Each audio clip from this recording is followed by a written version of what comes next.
Hello everyone. सो आज day 7 है हमारा 45 हार्ड चैलेंज का और बिहार एपीओ को 38 डेज़ बचे हैं। हमारा एग्ज़ाम है, जो टेंटेटिव डेट निकाली है आयोग के द्वारा, तो वो है हमारा 15 जुलाई 2026। ठीक है, तो मोस्ट प्रोबेबली इसके आसपास अपना एग्ज़ाम हो जाना चाहिए। चलिए, आज हम कौन कौन से टॉपिक कवर करेंगे। आज है सबसे पहला टॉपिक हमारा पंचायत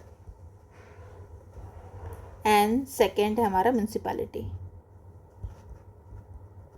अब पंचायत और म्यूनसिपैलिटी के क्वेश्चंस अगर हम देखेंगे फ्रॉम द सिंघल्स की बुक, जो कि प्रीवियस ईयर क्वेश्चन होते हैं, तो उसमें उतने क्वेश्चंस जनरली आते नहीं हैं, लेकिन we will cover these topic from first my notes and second from Ghatna Chakra. जो आती है पॉलिटी की बुक आती है घटना चक्र की, एमसीक्यू बुक आती है पॉलिटी एंड गवर्नेंस।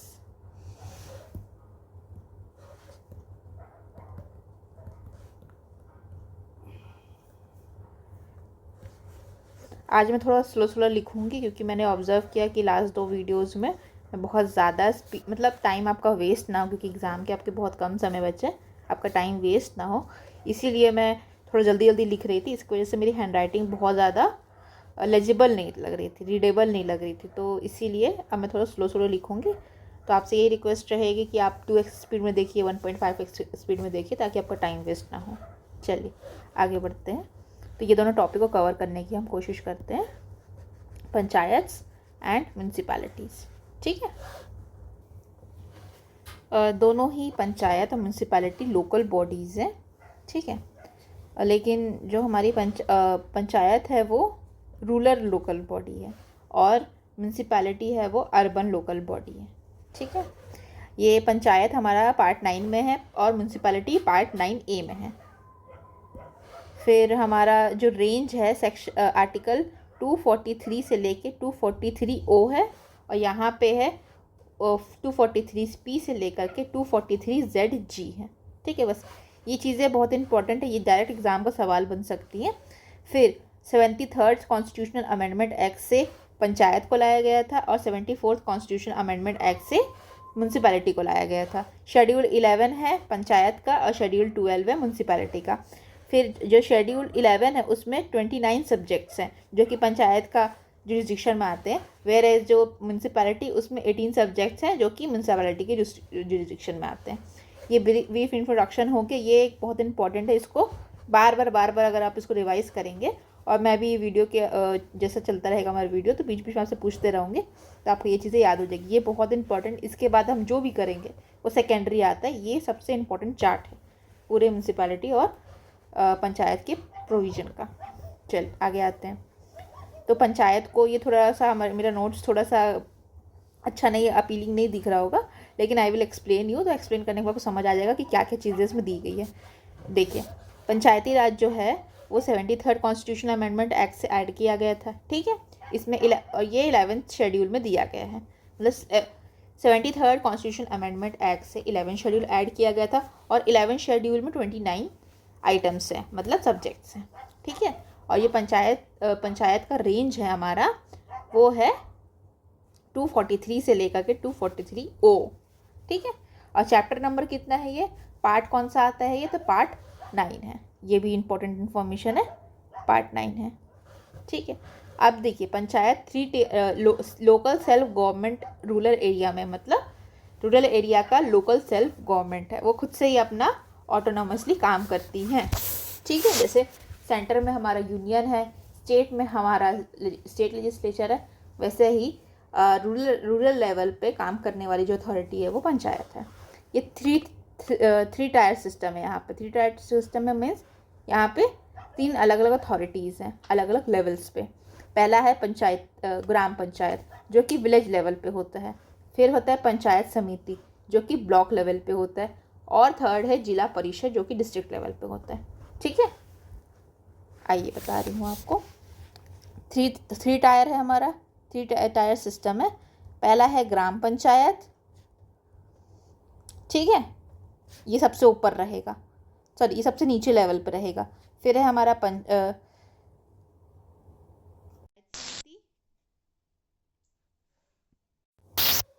फिर थर्ड है हमारा जिला परिषद, ठीक है। देखिए यहाँ से पढ़ना उल्टा इजी है। सबसे ग्राउंड लेवल पे कौन है, विलेज लेवल पे है हमारा ग्राम पंचायत, फिर ब्लॉक लेवल पे है पंचायत समिति, और डिस्ट्रिक्ट लेवल पे है जिला परिषद, ठीक है। अब इसका जो इलेक्शन होता है वो इनडायरेक्ट इलेक्शन होता है, पंचायत समिति का भी डायरेक्ट इनडायरेक्ट इलेक्शन होता है, ग्राम पंचायत का इलेक्शन जो होता है वो डायरेक्टली होता है, ठीक है। ये जो हमारी जिला परिषद है वो एडवाइजरी बॉडी की तरह काम करती है, पंचायत समिति हमारी एग्जीक्यूटिव बॉडी की तरह काम करती है। बस इतने ही बेसिक इन्फॉर्मेशन आपको पता रहना चाहिए, ठीक है। फिर जो हमारा हम जैसे इलेक्शन करते हैं तो वार्ड मेंबर्स को इलेक्ट करते हैं। फिर ये वार्ड मेंबर्स हो के अपना एक कैसे बताएं, एक लीडर को अपॉइंट करते हैं, उसको सरपंच बोला जाता है, ठीक है। तो ग्राम पंचायत का हेड है सरपंच, और पंचायत समिति का हेड है प्रधान। फिर ग्राम सभा में ग्राम सभा का इलेक्शन जो होता है उसमें ग्राम सभा में जो होते हैं उसमें सारे एडल्ट वोटर होते हैं विलेज के। मिनिमम 2 साल, मिनिमम 2 टाइम्स होता है ये 1 साल में।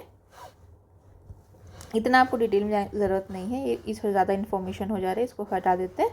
फिर जो पंचायती राज इंस्टीट्यूशन का जो इलेक्शन होता है वो हर 5 साल में होता है। और ये नोट डाउन करिएगा कि जो हमारे चीफ इलेक्शन कमीशन होते हैं, जो इलेक्शन कमीशन होता है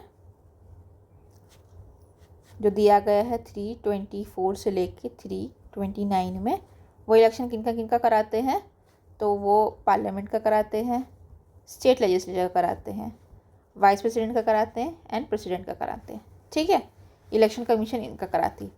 जो स्टेट इलेक्शन कमीशन होती है ये नहीं कराते, किनका, लोकल बॉडीज़ का। अब लोकल बॉडीज़ में क्या क्या होंगे, तो स्टेट इलेक्शन कमीशन जो होता है वो किसका इलेक्शन करवाते हैं, म्यूनसिपैलिटी का एंड पंचायत का, ठीक है। तो ये चीज़ याद रखना है अपने को कि सेंट्रल इलेक्शन कमीशन जो होती है वो नहीं करवाती इलेक्शन, किनका, म्यूनसिपैलिटी और पंचायत का। चलिए आगे आते हैं। अब जैसे एग्जांपल के लिए रिजर्वेशन दिया गया है, 2K-D में रिजर्वेशन दिया हुआ है। अभी मैं आपको बताऊंगी कैसे सब कुछ याद करना है। 2K-D में रिजर्वेशन दिया गया है तो मिनिमम 33% रिजर्वेशन हो सकता है ST, SC या वुमेन के लिए, ठीक है। बिहार में 50% रिजर्वेशन दिया गया है, और MP में 50% रिजर्वेशन दिया गया है। ये वुमेन के बारे में बात कर रहे हैं, वुमेन को 50% रिजर्वेशन दिया गया है। अब ये सब हम लोग और पढ़ेंगे। जो ग्राम सभा होती है वो एक तरह का डायरेक्ट डेमोक्रेसी का बहुत अच्छा एग्जाम्पल है, क्योंकि यहाँ पे कोई रिप्रेजेंटेटिव नहीं होते हैं, और ग्राम सभा में जितने भी एडल्ट वोटर्स होते हैं वो पार्टिसिपेट करते हैं। सरपंच का टेन्योर 5 साल का होता है और एक ही सरपंच रहता है, ठीक है। फिर इलेक्शंस ऑफ पंचायत और म्यूनसिपैलिटी कौन करवाते हैं, तो स्टेट इलेक्शन कमीशन करवाते हैं। फिर ये हिस्ट्री वगैरह है, ये हम लोग बुक से कवर करेंगे, घटना चक्र की बुक है। इसमें बताया गया है कि कमिटीज़ फॉर्म हुई थी, मतलब पंचायती राज लाने से पहले आर्टिकल 40 में दिया गया था, DPSP में दिया गया था, जो कि विलेज पंचायत के बारे में बात करता है, पंचायती राज के बारे में बेसिकली बात करता है, जो कि गांधीयन प्रिंसिपल पे बेस्ड है। गांधी जी का ये कहना था कि जो रियल डेमोक्रेसी है वो जो गांव है उनमें बसती है। तो ये हो गया। उसके बाद ये सब वो सब डेवलपमेंट हुए, लेकिन इतना डिटेल में आपको जाना नहीं है। बस ये याद रखना कि बलवंत राय कमेटी जो थी वो रिव्यू करी थी। ये दोनों कमीशन बनाए गए, ठीक है। अपन उसको शॉर्ट फॉर्म में CDP एंड MES याद कर लेते हैं। तो ये दोनों आया था, 52 में आया, ये 53 में आया, ठीक है। 1957 में बलवंत राय कमेटी फॉर्म्ड हुई, जिसमें क्या बोला गया कि इसको रिव्यू किया गया। ये जो कमेटी थी उनको रिव्यू किया गया, और बलवंत राय कमेटी ने रिकमेंड किया कि अपने को 3 टायर सिस्टम बनाना चाहिए, इलेक्शन के थ्रू होना चाहिए काम, ठीक है। और देखिए जनवरी में ये कमेटी को इस्टेब्लिश किया गया था रिव्यू करने के लिए, और नवंबर में इन्होंने रिपोर्ट बना दी। रिपोर्ट में इन्होंने यही बोला कि 3 टायर सिस्टम होना चाहिए। अब बलवंत राय मेहता को क्या बोलते हैं, फादर ऑफ पंचायती राज बोला जाता है, क्योंकि उन्हीं की कमेटी के से ये रिकमेंडेशन हुई थी। चलिए आगे आते हैं। फिर पंचायत का मिनिमम एज कितना होता है, पंचायत में अगर किसी को खड़ा होना है तो कितनी उम्र है होगी, तो 21 साल। और टेन्योर जो होता है सरपंच का वो 5 साल। ठीक है, फिर आगे आते हैं। 3 टायर्स गवर्नमेंट जो है एक्सेप्ट कर ली गई थी बाय नेशनल डेवलपमेंट काउंसिल में 1958 में एक्सेप्ट कर ली गई थी। फिर स्टेट्स जो है वो फ्री है अपॉइंट करने के लिए अपना तरीका, मतलब अपने हिसाब से स्टेट्स अपॉइंट कर सकती हैं, इस चीज़ को एक्सेप्ट कर सकते हैं, अडेप्ट कर सकते हैं।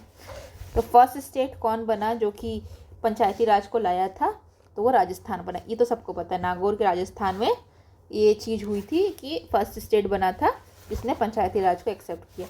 लेकिन ये डेट याद नहीं होती, तो 2 अक्टूबर 1959 को इस चीज़ को अप्लाई किया गया था गांधी जी के बर्थडे के दिन। ठीक है, फिर 11 अक्टूबर। अब सवाल ये है कि सेकेंड स्टेट कौन सा था।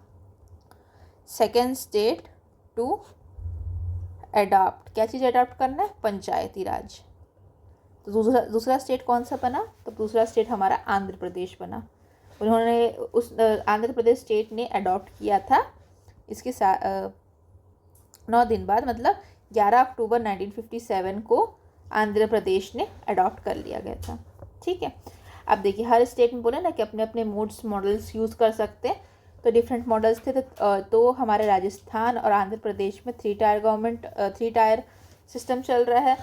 तमिलनाडु में इन्होंने 2 टायर ही रखा है उसको, और वेस्ट बंगाल में 4 टायर कर दिया। ठीक है, और इसमें जो पावर सेंटर है उसको भी चेंज कर दिया गया। जिला परिषद को ज़्यादा पावरफुल बनाया गया था इन दोनों स्टेट्स में, और पंचायत समिति को ज़्यादा पावरफुल बनाया गया था ये सारे स्टेट्स में। ठीक है, अब देखिए जिला परिषद और पंचायत समिति। जिला परिषद जो है इसके टॉप टियर में आ रहा है, तो उसको एक्सेप्ट करने वाले महाराष्ट्र और गुजरात थे। लेकिन पंचायत समिति जो सेकंड वाला है उसको टॉप में रखने वाले, सबसे ज़्यादा पावरफुल बनाने वाले हमारे राजस्थान और आंध्र प्रदेश थे। चलिए आगे आते हैं। अब ये जो चार्ट है ना, इसको आप थोड़ा कोशिश करिए याद करने की, और मैं आपको याद करवाने की भी कोशिश करती हूँ, क्योंकि यही से ही सवाल सबसे ज़्यादा बनते हैं। इवोल्यूशन कैसे हुआ, पंचायती राज जो आज है वो एग्जिस्ट में कैसे आई। तो सबसे पहले हमारा आता है अशोक मेहता कमेटी, जो मैंने बलवंत मेहता को पढ़ा था। उसके बाद बलवंत के बाद में ये अशोक मेहता आते। उससे पहले 1957 में बलवंत राय कमेटी आई थी।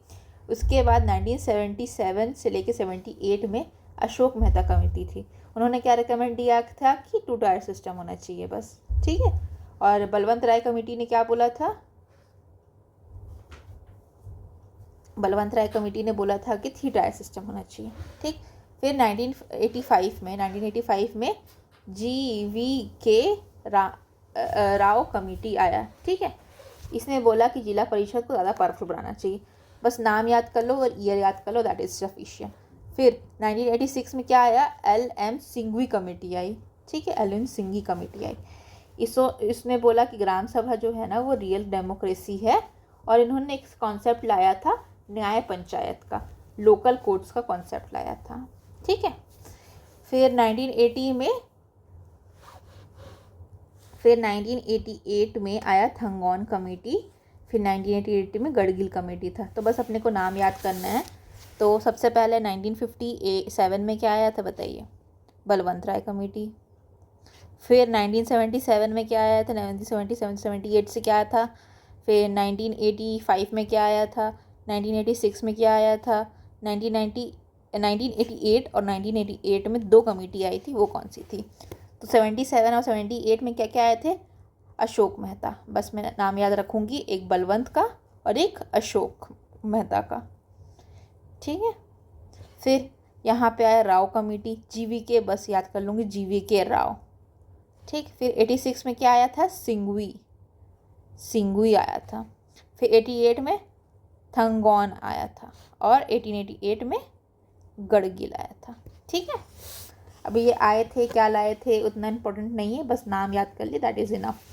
फिर जो गढ़गिल कमेटी है वही बेसिस बना किसका, 73rd कॉन्स्टिट्यूशन अमेंडमेंट एक्ट जो कि कब आया था, 1992 में आया था। ठीक है। उसके बाद कॉन्स्टिट्यूशनलाइजेशन ऑफ, मतलब ये सब कमेटी बता रहे, रेकमेंड कर रहे हैं, ये सब हो रहा है, लेकिन इसको कॉन्स्टिट्यूशन के अंदर ढालना, कॉन्स्टिट्यूशन के अंदर में बसाने का काम किसका था, तो यहाँ से 64 से हुआ। ठीक है, 64 में कॉन्स्टिट्यूशनल अमेंडमेंट बिल आया था 1989 में, अगले साल ही गडगिल कमेटी के बताने के बाद उसके अगले साल ही 1989 में राजीव गांधी की गवर्नमेंट थी उस टाइम पे, तो लोकसभा में पास हो गया, लेकिन राज्यसभा में बिल फेल हो गया तो ख़त्म हो गया बिल वहीं। फिर से प्रयास किया गया था, 1989 हुआ, फिर 1992 में कोशिश की गई, 73rd लाया गया। अब यहाँ पे टेन्योर किनका था, तो पीवी नरसिम्हा राव का टेन्योर था। अब इसको लागू कर दिया गया, बना दिया गया। ठीक है, 73rd अमेंडमेंट एक्ट जो आया था 1982 का है, लेकिन जिसकी इन्फोर्समेंट डेट है वो 24 अप्रैल 1993 है। ठीक है, और 1993 में हुआ, ये आ गया। अब जो जिस डेट को आया था 24 अप्रैल को, हम लोग मनवाते हैं उसको पंचायती राज डे की तरह। ठीक है, फिर अब देखिए सवाल यहाँ पे ट्रैप बनता है। फर्स्ट स्टेट जो है पंचायती राज को लाने वाला कौन था, राजस्थान, ये तो पता है, लेकिन फर्स्ट स्टेट वो कौन सा था जब पंचायती राज को लाने वाला after 73rd amendment act, 73rd amendment act को लाने के बाद लाने वाला कौन सा स्टेट बना फर्स्ट, तो ये मध्य प्रदेश बना। ठीक, सवाल पूछ रही हूँ मैं आपसे। पहला सवाल ये है कि फर्स्ट स्टेट कौन सा था जिन्होंने पंचायती राज को लाया। ठीक है, लाने वाला, अप्लाई पंचायती राज, तो ये लाने वाला कौन सा था, राजस्थान था। ठीक है, इसी के कॉन्टेक्स्ट में सेकेंड स्टेट कौन सा बना, तो आंध्र प्रदेश बना। ठीक, अब आगे आइए, अब फर्स्ट स्टेट कौन सा है, फर्स्ट स्टेट टू अप्लाई करने वाला पंचायती राज। ठीक है, कब अप्लाई करने वाला, आफ्टर 73rd अमेंडमेंट एक्ट, तो ये कौन सा हुआ हमारा, मध्य प्रदेश। ठीक है, अब ये हो गया। अब हम लोग करेंगे इसके जो प्रोविजंस हैं, मैं आपको ट्रिक्स बताऊंगी और फिर साथ में लिखवा के याद भी करवाऊंगी। तो सबसे पहला है डेफिनेशन। 243 में बताता है कि डेफिनेशन, पहले इंसान जाता है तो सबसे पहले इंट्रोड्यूस करता है, अपना नाम बताता है ना, तो ये जो हमारा पंचायत है वो अपने बारे में बता रहा है, अपना नाम बता रहा है। ठीक है, चलो ये हो गया डेफिनेशन क्लॉज कंप्लीट, ये हो गया 243 में। फिर ए में बोल रहा है एडल्ट मेंबर्स, ग्राम सभा के बारे में डिफाइन कर दिए, ग्राम सभा है यहाँ पे, ए फॉर ग्राम सभा लिख दिए, ए फॉर यहाँ पे है और ए फॉर एडल्ट है। ठीक है, फिर बी फॉर क्या होता है, बैठेंगे, तो कौन लोग बैठेंगे, तो कॉन्स्टिट्यूशन होगा, पंचायत का कॉन्स्टिट्यूशन होगा। सी फॉर कॉम्पोजिशन, ठीक है, सी फॉर डी। ठीक, फिर डी फॉर डब्बा, याद रखेंगे डब्बा, मेट्रो का डब्बा रहता है, वहाँ रिजर्वेशन होते हैं ना, अलग से डब्बे होते हैं वुमेंस के लिए और सीट भी होती है वुमेंस के लिए, तो ये रिजर्वेशन के बारे में बात करता है। तो डी हो गया डब्बा, डी से हमारा रिजर्वेशन का प्रोविजन हो गया। ठीक है, उसके बाद ई है हमारा ड्यूरेशन, लेकिन हम इसको याद रखेंगे टर्म से, तो टर्म का ई है वो पकड़ लेंगे, ई वाला हो गया हमारा 243 ई, ड्यूरेशन के बारे में हो गया। ये 5 साल का होता है। ठीक है, किसका, सरपंच का या पंचायती राज का। ठीक है, फिर एफ फॉर फेल हो गया, फेल क्या होगा, डिस्क्वालीफाई हो जाएगा, कोई व्यक्ति फेल हो जाएगा तो डिस्क्वालीफाई हो जाएगा ना, डिस्क्वालिफिकेशन हो गया। फिर जी, तो पावर रहेगी हमारे पास, तभी ना कोई इंसान आपको जी बोलेगा, तो जी फॉर पावर। ठीक है, फिर हाई टैक्सेस है, एच में हाई टैक्सेस पे करना पड़ेगा।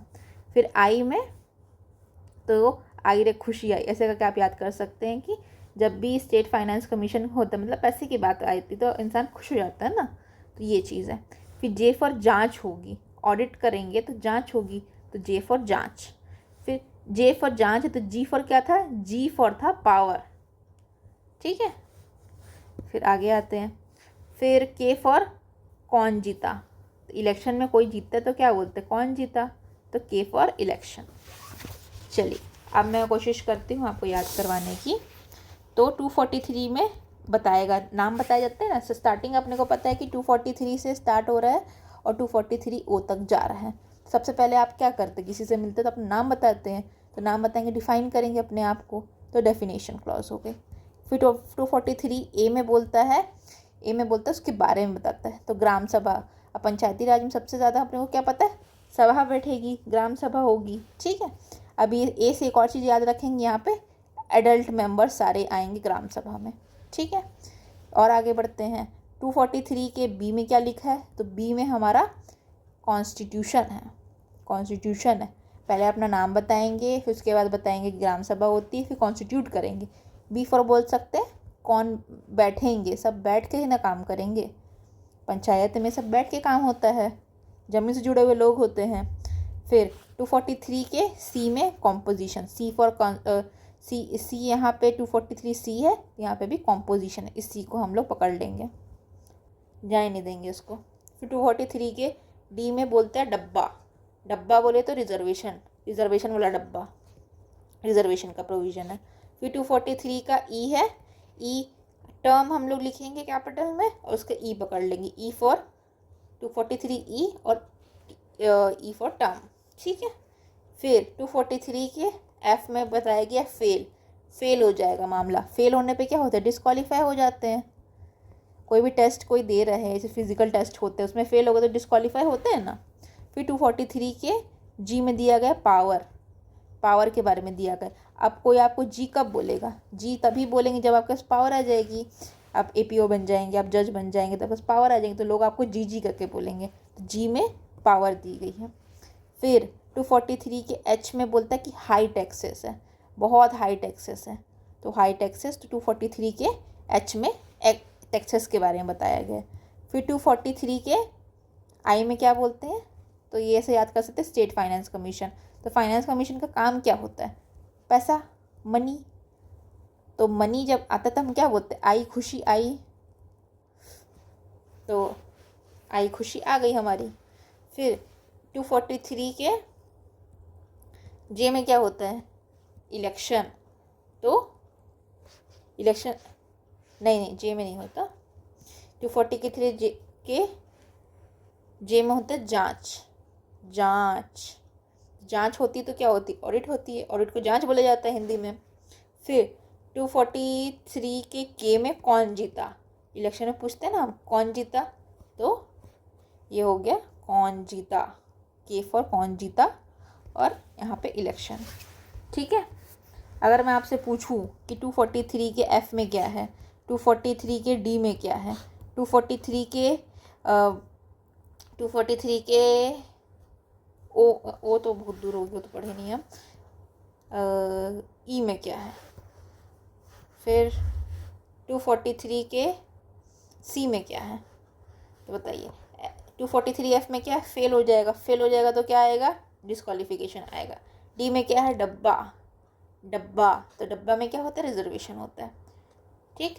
फिर ई में क्या है, ई में क्या है, तो हम लोग टर्म देखते हैं ना, टर्म, टर्म का ई पकड़ लेंगे तो ये 243 ई में ड्यूरेशन हो जाएगा, जो कि 5 साल होती। सी में क्या है, सी में है कॉम्पोजिशन, ठीक। फिर 243 के बी में क्या था बताइए, बी में था हमारा कॉन्स्टिट्यूशन, कॉन्स्टिट्यूशन पहले आएगा, कंपोजिशन बाद में आएगा। पहले गठन, देखो अगर देखा भी जाए तो अगर आपको कन्फ्यूजन हो रहा है कि सी में तो दोनों भी हो सकते हैं, कॉन्स्टिट्यूशन भी हो सकता है, कंपोजिशन भी हो सकता है, तो पहले कॉन्स्टिट्यूशन आएगा, कॉन्स्टिट्यूट करेंगे, गठन किया जाएगा, उसके बाद बताएंगे ना। कोई भी बिल्डिंग बनाएंगे तो पहले बिल्डिंग को खड़ी करेंगे, उसके बाद खिड़की दरवाजा लगाएंगे, तो वही ये कॉन्स्टिट्यूशन पहले आएगा, फिर कंपोजिशन के बारे में पता चलेगा कि कौन कौन लोग उसमें आएंगे। चलिए ये हो गया कंप्लीट। अब कोई फैक्चुअल डाटा ये कि पंचायती राज कहाँ नहीं है, तो दिल्ली में नहीं है, ठीक। और मिनिस्ट्री ऑफ पंचायती राज कब स्टैब्लिश हुआ था, 2004 में स्टैब्लिश हुआ था। और दोनों जो है 73rd में हमारा क्या आया था, 73rd में हमारा आया था पंचायत, और इसमें आया था म्यूनसिपैलिटी 74 में। ये दोनों एक्ट आ गया था 1992 में, लेकिन एनफोर्स हुआ था 1993 में। चलिए ये हमारा हो गया बेसिक इन्फॉर्मेशन कंप्लीट। अब हम सवाल लगाएंगे, सवाल लगाएंगे तो आपको अब सवाल बनेंगे, ठीक है। चलो अब हम करते हैं पंचायत के बारे में। तो पंचायत हमारा पार्ट 18 में दिया गया है, ठीक है, पार्ट 18 में दिया गया है। फिर यहाँ का रेंज कितना है, 243 से लेके 243O, ठीक। अब 243B में क्या दिया गया है, तो कॉन्स्टिट्यूशन। फिर ओ अपने को नहीं पता, डब्ल्यू हमने किया है। ए में क्या दिया गया है, तो ए में दिया गया है हमारा डेफिनेशन, तो 243 में दिया गया था, ए में दिया गया है ग्राम सभा। ठीक, तो कॉन्स्टिट्यूशन दिया गया है, तो कॉन्स्टिट्यूशन होगा इसका आंसर ए। ठीक है, चलिए आगे बढ़ते हैं। सेकेंड क्वेश्चन भी वही बात करता है कि कॉन्स्टिट्यूशन कहाँ दिया गया है पंचायत का, तो ये दिया गया है बी में। ठीक है, एफ में क्या दिया गया है, फेल। फेल हो गए तो क्या होगा, डिस्क्वालीफाई हो जाएंगे। एच फॉर क्या है, high taxes. H for high taxes, तो हाई टैक्सेस के बारे में कहाँ दिया गया, एच में दिया गया। बी फॉर बैठेंगे, तो कौन बैठेंगे, तो पंचायत बैठेगी। फिर ई फॉर हमारा था, हमने याद किया था टर्म, TERM, इसका हमने ई पकड़ लिया था, तो कितना है, 5 ईयर्स है। फिर the concept of Panchayati Raj was introduced in the constitution through, देखिए ये जो हमारा पार्ट 9 है उसमें पंचायत के बारे में दिया गया। फर्स्ट प्रोविजन ही पंचायत के बारे में बताता है। अगर इसको देखा जाए, the concept of Panchayati Raj was introduced in the Indian constitution bye 243 में इसके बारे में, पंचायत के बारे में डिटेल में दिया गया है। फिर 243A में ग्राम सभा के बारे में दिया गया है। 243B में कॉन्स्टिट्यूशन ऑफ पंचायत के बारे में दिया गया है। ठीक है, फिर ये चीज़ इंपॉर्टेंट है, panchayat eight intermediate level will not constitute of in a state having population, मतलब जो पंचायत है जो इंटरमीडिएट लेवल पे है उसकी पॉपुलेशन 20 लाख से ज़्यादा नहीं हो सकती, मिनिमम 20 लाख होगी, कहाँ की, इंटरमीडिएट लेवल की। फिर कॉम्पोजिशन के बारे में बताया गया है 243C में। बी में हमारा बैठेंगे, सी में हमारा कॉन्स्टिट्यूशन। ठीक है, फिर इसमें वही सब चीज़ें जो मैं आपको एक्सप्लेन कर चुकी हूँ उसको थोड़े से अलग लैंग्वेज में लिखा हुआ है। चलिए आइए इसमें क्वेश्चंस में।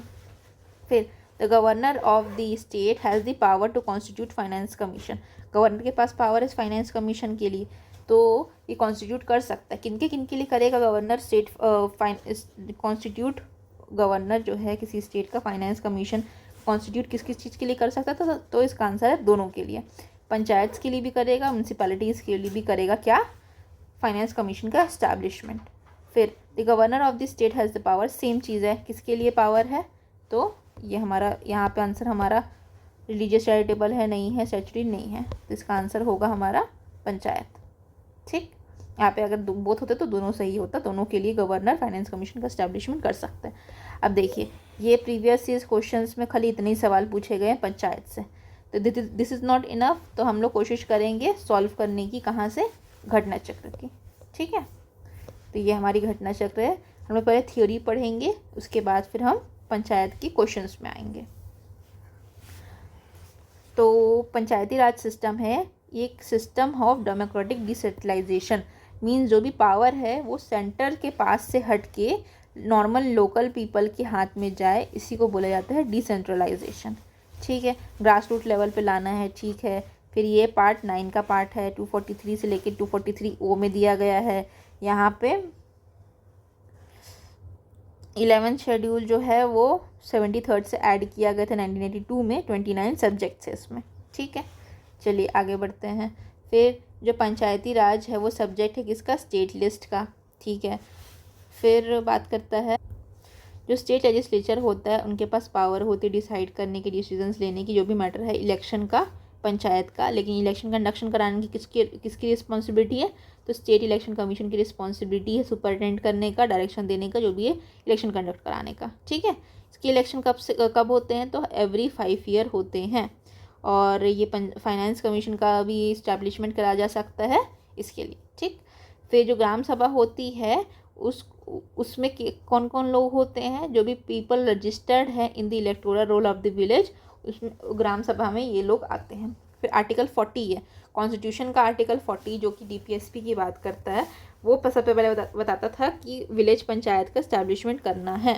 ये किसके ऊपर बेस्ड है, गांधीयन प्रिंसिपल के ऊपर बेस्ड है। फिर सबसे पहले आया बलवंत राय कमेटी, रिकमेंड किए थे 3 टायर सिस्टम होना चाहिए, एक विलेज लेवल पे, एक ब्लॉक लेवल पे, एक डिस्ट्रिक्ट लेवल पे।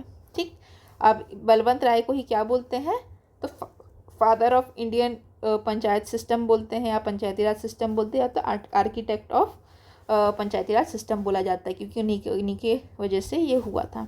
फिर जो पंचायती राज है वो सबसे पहले कहाँ हुई थी?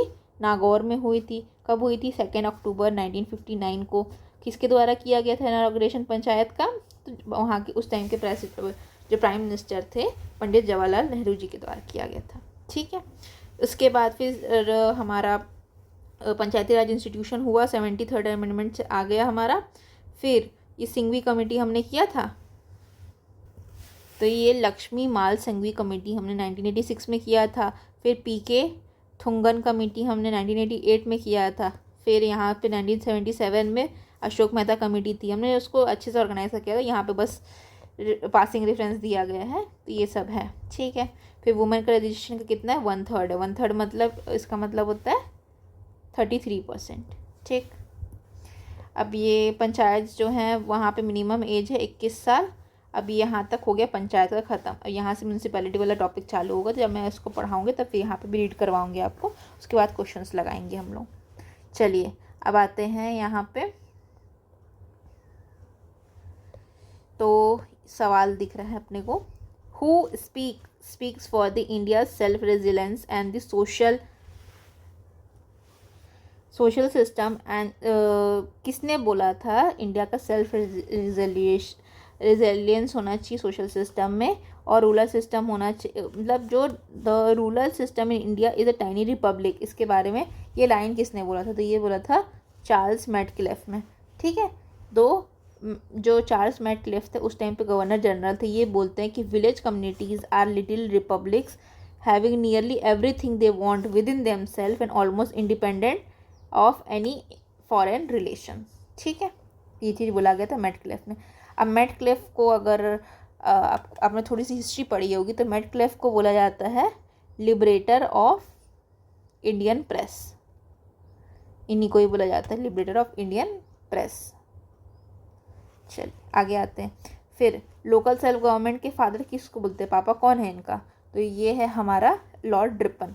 लॉर्ड रिपन को father of local self government बोला जाता है। क्यों बोला जाता है? क्योंकि ही formulated local self government and laid down the foundation of representative institution in India. उनका स्कीम ये था कि लोकल गवर्नमेंट डेवलप किए जाए, म्यूनसिपैलिटी इंस्टीट्यूशन डेवलप की गए जाए, ताकि इंडिया का ग्रोथ सही हो। ठीक है, तो ये हो गया हमारे लॉर्ड रिपन। तो किसका नाम पढ़ा हमने? पहले पढ़ा चार्ल्स मैटक्लिफ के बारे में, चार्ल्स मैटक्लिफ। इसके बारे में क्या पढ़ा कि इन्होंने बोला था टाइनी रिपब्लिक है, टाइनी रिपब्लिक है। ठीक, और दूसरा हमने किसके बारे में पढ़ा? हमने दूसरा पढ़ा है लॉर्ड रिपन के बारे में। लॉर्ड रिपन क्या बोलते हैं? तो उनको बोला जाता है फादर। किसका फादर बोला जाता है? Father of local self government. चलिए आगे आते हैं। अब पंचायती ऑर्गेनाइज पंचायत विलेज पंचायत के बारे में कहाँ दिया गया है? तो ये दिया गया आर्टिकल 40 में। आर्टिकल 30 में क्या लिखा है? 32 में क्या लिखा है? तो 32 में दिया गया है about writ jurisdiction of supreme court. ये तो बहुत अच्छा सेक्शन है। ठीक है, फिर 40 में तो हमारे विलेज पंचायत के बारे में दिया। 48 में क्या दिया गया है? 48 में दिया गया है organisation of agriculture and animal husbandry. तो आर्टिकल 48 में दिया गया है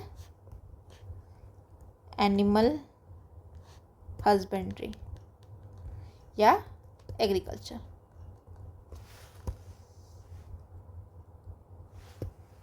चलिए 51 में क्या दिया गया है? तो रिलेशंस के बारे में बताता है कि इंटरनेशनल पीस और सिक्योरिटी के बारे में है कि जो स्टेट होगा वो प्रमोट करेगा इंटरनल सिक्योरिटी और पीस के लिए, और दूसरे नेशंस के का रिलेशंस को बनाने के लिए, मतलब इंटरनेशनल पीस एंड सिक्योरिटी के बारे में बात करता है आर्टिकल 51। ठीक है, चलिए आगे बढ़ते हैं। फिर यहाँ पे वही चीज़ें दी गई है। आर्टिकल 40 प्रोवाइड करता है कि जो स्टेट है वो इनिशिएटिव्स लेगा ऑर्गेनाइज करने के लिए पंचायत्स को, और उनको पावर देगा, यूनिट बनाएगा सेल्फ गवर्नेंस का। आर्टिकल 40 में क्या दिया गया है? ऑर्गेनाइजेशन ऑफ विलेज पंचायत के बारे में दिया गया है। ठीक, अब यूनिफॉर्म सिविल कोड कहाँ दिया गया है, तो आर्टिकल 44 में दिया गया है। कॉन्स्टिट्यूशन ऑफ म्यूनसिपैलिटी के बारे में कहाँ दिया गया है, तो इसके बारे में तो 40 में तो नहीं दिया गया है। और लिविंग वेजेस के बारे में कहाँ दिया गया है, आर्टिकल 43 में दिया गया है। ये सब भी अपने को याद होना चाहिए बाय हार्ट। फिर नेक्स्ट क्वेश्चन है हमारा बीपीएससी का क्वेश्चन है 1999 का। पंचायती राज है वो यूनिट है सेल्फ गवर्नमेंट के, ये कहाँ पे दिया गया है। तो इससे पहले अगर होता हमारा अमेंडमेंट नहीं आया रहता तो हमारा आंसर होगा कि डीपीएसपी में दिया गया है, बट ये आ गया हमारा 73rd में। ठीक, 73rd अमेंडमेंट से आ चुका है, कॉन्स्टिट्यूशन स्टेटस मिल चुका है। फिर इंडियन फेडरल सिस्टम होना चाहिए 3 टायर, ये कब आया था, तो ये एक्ट जो है आया है 73rd या 74th के बारे में अगर मैं बात करूँ। कॉन्स्टिट्यूशन अमेंडमेंट एक्ट, ये एक्ट 1992 में आया है, लेकिन इसका आने का डेट है, ऐड करने का डेट है 1993 है, क्योंकि एनफोर्समेंट डेट थी 1993 की। ठीक है, प्रोविजन बनाए गए हैं हमारे, तो वो कब आया है, 1993 में आया है। चलिए, अब ये बोलता है 73rd और 74th कॉन्स्टिट्यूशन अमेंडमेंट बात कर रहा है किसकी, गवर्नेंस के बारे में। ठीक है, सही आंसर है। फिर this is taken from the constitution of Australia, नहीं, ये गांधीयन प्रिंसिपल के ऊपर बेस्ड है, गांधी जी लाए थे इसको। तो गांधी जी की ये मतलब एक तरह से उनकी इच्छा थी कि पंचायत बनाया जाए विलेज लेवल पे, तो ये भी गलत होगा। फिर 74 कॉन्स्टिट्यूशन अमेंडमेंट एक्ट से हमने पंचायत लाया था, तो ये भी गलत है। पहला सही है, 2 गलत है, तो इसका आंसर ये होगा। यहाँ पे ये गलत है, सी होना चाहिए इसका राइट आंसर। ठीक, फिर which registration origins of the 73rd का ओरिजिन कहाँ से होता है, इस चीज़ के बारे में हमने पढ़ाया था आपको कि 73rd का ओरिजिन कहाँ से है। पहले जब उनकी सरकार थी, देखिए 64, ये हमने आपको समझाया था। 64 कॉन्स्टिट्यूशन अमेंडमेंट एक्ट से हमने लाने की कोशिश की थी पंचायत को, लेकिन वो राज्यसभा में फेल हो गया, लोकसभा में पास हो गया, राज्यसभा में फेल हो गया। तो ये था 64th अमेंडमेंट एक्ट 1989। तो आ जाते हैं हमारे सवाल पे, 64th अमेंडमेंट एक्ट 1949, 64th 1989। ठीक है, फिर ये इंट्रोड्यूस हुआ था लोकसभा में, बट उसको ये राज्यसभा में फेल हो गया। फर्स्ट अटेम्प्ट था इस चीज़ को लाने का। फिर कॉन्स्टिट्यूशनल स्टेटस कहाँ मिला है, 73rd में मिला है। चलो आ जाते हैं आगे, सेम सवाल है, 73rd इसका आंसर होगा। फिर पंचायत के बारे में कहाँ दिया गया है, तो 246 में दिया गया। अच्छा, 226 में क्या दिया है, jurisdiction of the high court. ठीक है, 219 में क्या दिया गया है, 219 में दिया गया है ओथ ऑफ हाई कोर्ट जज। और 239 में क्या दिया गया है, ये भी इम्पोर्टेंट सेक्शन है, ये यूटीज के बारे में बात करता है, एडमिनिस्ट्रेशन ऑफ यूटीज के बारे में बात करता है, जो कि पार्ट 8 में है। चलिए आगे बढ़ते हैं। इसमें वही चीज़ें बोली गई है जो मैं आपको सबसे स्टार्टिंग बताई थी कि 73rd अमेंडमेंट एक्ट से लाया गया है। पंचायत के बारे में बोलता है, 243 से लेकर 243O में है। 11 शेड्यूल का ऐड किया गया था जिसमें 29 सब्जेक्ट्स हैं। अब ये बताओ कि आप इस कमेंट में लिखिए कि जो हमारे म्यूनसिपैलिटीज़ थे उसमें कितने सब्जेक्ट्स थे। ठीक है, आगे बढ़ते हैं। अब असर्शन रीजन के क्वेश्चन आ गए। 73rd amendment act is considered as a watershed in the history in the local self government. ठीक है, फिर 73rd से हमारा क्या आया था, कॉन्स्टिट्यूशन स्टेटस मिला था पंचायत को। तो इसका आंसर क्या होगा, ए, क्योंकि इसका ट्रू एक्सप्लेनेशन है, तो ए नहीं है, इसका यहाँ पे बी है। अब देखिए क्वेश्चन जैसे हुए इसमें, अब जनरली अपने को पता है कि जो हमारा असर्शन सही है और रीज़न भी सही है, इसका करेक्ट एक्सप्लेनेशन है, वो हमेशा 1 में दिया रहता है। ठीक है, लेकिन अभी इसने उसको शफल कर दिया, ये 1 में दिया रहता है, ये हमेशा ए रहता था, ये हमेशा बी रहता था, और ये सी और ये डी, तो उसको शफल कर दिया गया है। तो ये यूपीपीएससी का एग्ज़ाम का पेपर 2022 का पेपर है ये, तो इस टाइप से कभी कभी हो जाता है, तो ध्यान रखना है अपने को। ठीक है, अभी बता रहा है कि 73rd और 74th अमेंडमेंट एक्ट आया था 1982 में। उस टाइम पे हमारे प्राइम मिनिस्टर थे पीवी नरसिम्हा राव। चलिए फिर लोकल सेल्फ गवर्नमेंट के बारे में कौन बात करता है, ये देखो यूपीपीएससी का क्वेश्चन है, ये इसी साल 24 का क्वेश्चन है। तो 73rd एंड 74th बात करता है। ठीक, अब ये जो है कब लाया गया था, किसके मतलब किसके टेन्योर में लाया गया था, तो पीवी नरसिम्हा राव के टेन्योर में 73rd एंड 74th लाया गया था। सही है। फिर लिस्ट है 29 subjects, which article gives the list of 29 functions to be performed by the पंचायती राज। यहाँ पे हमारा सवाल यही कहता है कि किसके पास पावर है पंचायती राज का जो भी फंक्शंस दिया गया लिस्ट में परफॉर्म करने की। इसको सवाल करने से पहले मैं पूछती हूँ कि बाकी चीज़ों में क्या दी गई। एच पे क्या दिया गया, एच में बोलता है कि हाई टैक्सेस होंगी। टैक्स हमेशा हाई ही लगता है क्योंकि जितना भी कमा ले कम पड़ जाता है। फिर एफ़ में क्या दिया गया है, तो एफ़ में हो जाता है फेल हो जाता है तो क्या होता है, डिस्क्वालीफाई हो जाते हैं। अगर हम लोग वो देने जाते हैं फिज़िकल टेस्ट तो डिस्क्वालीफाई हो जाते हैं, तो डिस्क्वालीफाई हो गया। ठीक है। फिर ई में दिया गया है टर्म, TERM, ई पकड़ लेंगे इसका। टर्म कितना होता है, 5 years होता है। और जी में दिया गया है जी फॉर पावर। अगर आपके पास पावर आ जाएगी तो लोग क्या बोलेंगे, जी जी जी, हाँ नहीं बोलेंगे, जी बोलना चालू कर देंगे आपको। तो ये पावर किसको दी गई है, पावर दी गई है किनकी, पावर है पंचायत की, पावर ऑफ पंचायत। तो अपना पावर को यूज़ करते हुए उनकी शेड्यूल के जितने भी फंक्शंस हैं, मतलब जितने भी सब्जेक्ट्स उसको यूज़ कर सकेंगे ना। तो शेड्यूल हमारा जो शेड्यूल है हमारा शेड्यूल 11 में दिया गया है, उसको फंक्शन करने के लिए हमारे जो पंचायत के पावर्स यूज़ किए जाएंगे। ठीक है। फिर जो है हमारा जी बात करता है provision for the constitution of legislation. ठीक है, ये पावर के बारे में बात करता है पंचायत की, इस हेडिंग की बजाय सब कुछ लिख दिया है इसमें। चलिए आगे बढ़ते हैं। हम अब हम सवाल खोजेंगे किसका, बीपीएससी का सवाल खोजेंगे। ठीक है, उसी को ही सॉल्व करेंगे। अब देखो ये वाला सवाल इजी पीजी क्वेश्चंस हैं। 11 शेड्यूल में कितने सब्जेक्ट्स हैं, तो अपने को पता है 29 सब्जेक्ट्स हैं। ठीक, अब विच of the following is not the part of 11 schedule.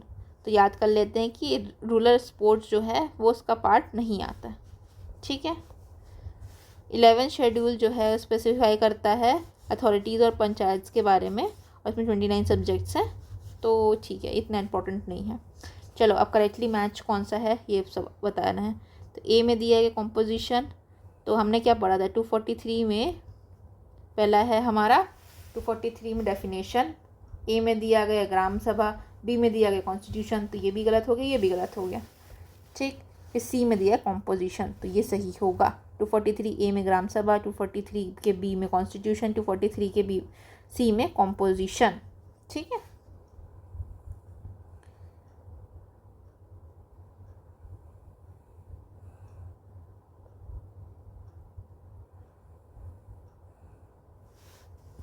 अब देखिए बुक के ऑथर इसमें मतलब एक तरह से टिप्पणी कर रहे हैं। जो क्वेश्चन में लिखा है 243 का A with bracket, B with bracket, तो ये गलत है, ये ऐसा कुछ नहीं होता। अगर होगा 243 का ए स्मॉल रहेगा तो डेफिनेशन क्लॉज में आ जाएगा। 243 में क्या दिएगा, डेफिनेशंस दिए गए ना, तो उसके अंदर में आ जाएंगे हम लोग सब क्लॉज में। और यहाँ पे उन्होंने बोल रहा है कि विदाउट ब्रैकेट देना चाहिए था, ऐसे लिखना चाहिए था, ये गलत लिखा गया है ब्रैकेट के साथ। तो ये टिप्पणी कर रहे हैं इसके ऊपर। फिर किनके पास पावर है to make provision related to the composition of panchayat, panchayat की कंपोजिशन के बारे में बोलने का किसके पास पावर है, तो ये पावर है स्टेट लेजिस्लेचर के पास, वही इस मैटर में बोल सकते हैं। ठीक है। फिर अब और क्या सवाल लगाएंगे हम, ये है बीपीएससी का सवाल 2024 का। ठीक, अब बोल रहा है कि क्या सही है गवर्नेंस ऑफ पंचायत के बारे में। तो लोकल सेल्फ गवर्नमेंट में 3 टायर है क्या, 4 टायर है क्या, 2 टायर है क्या, सिंगल टायर है। तो हमारा कितना टायर्स हैं, तो 3 टायर है हमारे पास, एक विलेज लेवल पे, एक ब्लॉक लेवल पे, एक डिस्ट्रिक्ट लेवल पे। तो इसका आंसर क्या होगा, ए होगा। चलिए बढ़िया है। फिर दूसरी बात ये कहता है कि जो इंटरमीडिएट लेवल है उसमें 20 लाख से ज़्यादा नहीं होने चाहिए, मिनिमम 20 लाख, मैक्सिमम 20 लाख होंगे। ठीक है। अब ये नेक्स्ट सवाल यही आ गया कि मिनिमम पॉपुलेशन जो है जो कि होगी इंटरमीडिएट लेवल पे वो कॉन्स्टिट्यूटिंग हो सकती। ये चीज़ कहाँ दिया गया, कौन सा कितना दिया गया, तो 20 लाख दिया गया। बी हो गया इसका आंसर। चलिए आगे बढ़ते हैं। अब ये भी बीपीएससी का सवाल है।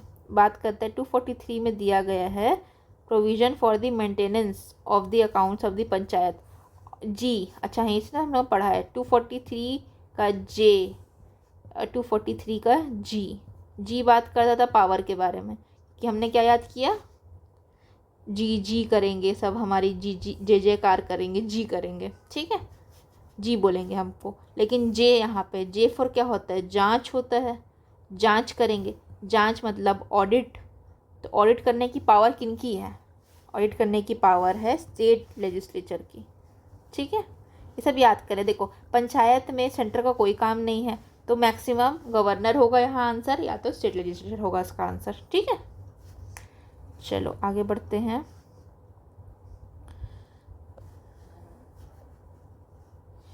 टर्म कितना होता है, 5 ईयर्स होता है। लेकिन कब से चालू होता है टर्म, 5 ईयर्स कब से चालू होता है, तो scheduled date of its first meeting से चालू होता है। जैसे लोकसभा में वैसी होता है, जब नई पार्टी बनती है तो उसका जो फर्स्ट मीटिंग होता है तब के डेट से अगले डेट तक किया जाता है। चलो आगे बढ़ते हैं। अब देखो जी आ गया।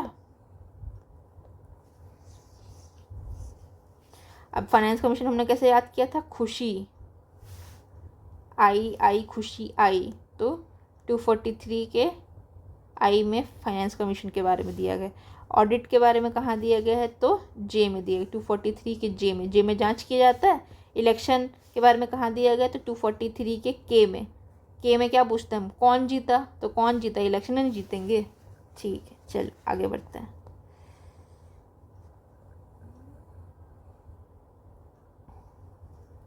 एकदम लेटेस्ट सवाल है ये, 2025 का ही सवाल है यूपीपीएससी का। टेन्योर क्या है पंचायत का, 5 साल है, ठीक है। उसके बाद पंचायत में हमारे जो 1/4 सीट है वो रिजर्व किए गए वुमेन के लिए। 1/4 किए गए कि कितने किए गए, 1/3 किए गए है ना, या 33% किए गए। तो पहला सही होगा, तो पहला सही है, दूसरा गलत है, तो ओनली 1 होगा इसका आंसर। चलिए आगे, 1/4 25% हो जाएगा। रियल में कितना दिया गया, तो 1/3 दिया गया।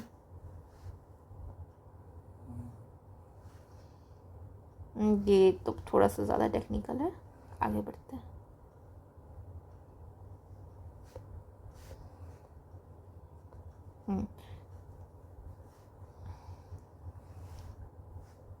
अगर पंचायत डिसॉल्व हो जाती है तो इलेक्शन जो होंगे वो कितने दिन में हेल्ड करने होंगे, तो 6 मंथ में हेल्ड करने होंगे, ठीक। ई में बोलता है टर्म के बारे में कि unless the soon dissolve under any law of the timing in force the panchayat shall continue for the 5 years. जब तक कोई मतलब लॉ के अकॉर्डिंग वो डिसॉल्व ना हो जाए, पंचायत चलती रहेगी 5 साल तक। From the date of the appointment of the first meeting, कब से कैलकुलेट करेंगे, फर्स्ट मीटिंग के डेट से कैलकुलेट करेंगे। पंचायत अगर डिसॉल्व हो जाती, चलते चलते पंचायत गिर जाती है, तो उसमें 6 महीने के अंदर हमको फिर से हम लोग को इलेक्शन कराने होंगे, ठीक है। चलिए आगे बढ़ते हैं।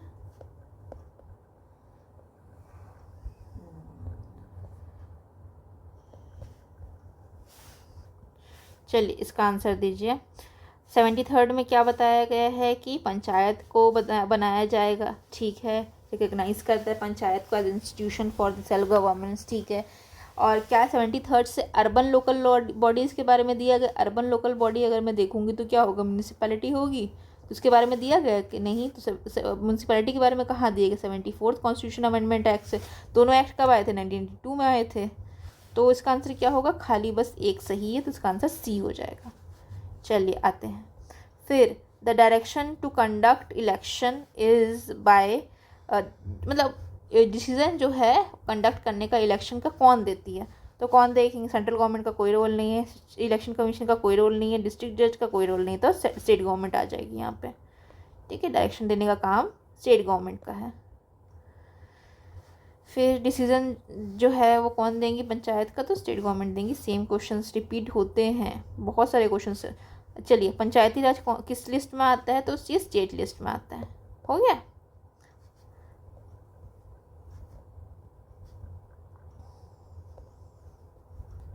पंचायत के इलेक्शन कितने साल में होते हैं? 5 साल में होते हैं। ऐसे ऐसे करते करते 200 क्वेश्चन है जबकि आज तक के यूपीएससी या पीएससी लेवल में आए हैं, तो इतने सवाल अपने को करने नहीं है।